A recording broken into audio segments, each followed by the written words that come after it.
વિદ્યાર્થી મિત્રો, 22 જાન્યુઆરી 2026 ગુરુવાર.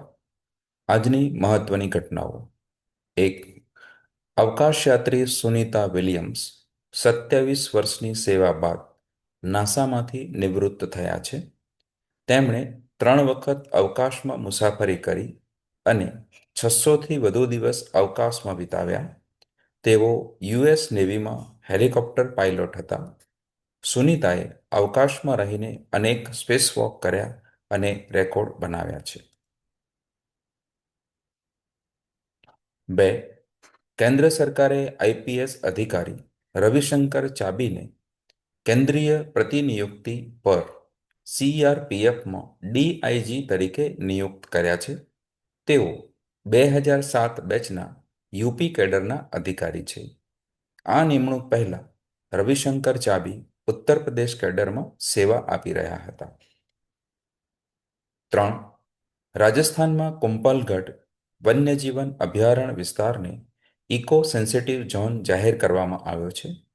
તેનો હેતુ વન્યજીવન, જંગલો અને પાણીના સ્ત્રોતોનું રક્ષણ કરવાનો છે.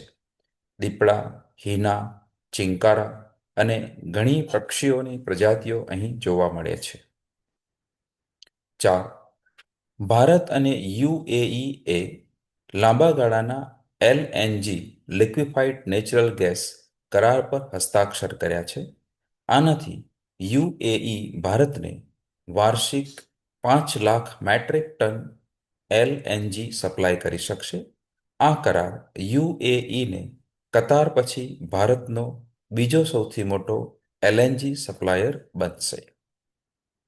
5, સરકારે મુઆઇન પુઈ સયાવીને ન્યૂઝીલેન્ડમાં ભારતના નવા હાઈ કમિશનર તરીકે નિયુક્ત કર્યા છે. તે હાલમાં વિદેશ મંત્રાલયમાં સેવા આપે છે. અમિત કુમાર મિશ્રાને જ્યોર્જિયામાં ભારતના નવા રાજદૂત તરીકે નિયુક્ત કરવામાં આવ્યા છે. મિત્રો, તમારો આભાર.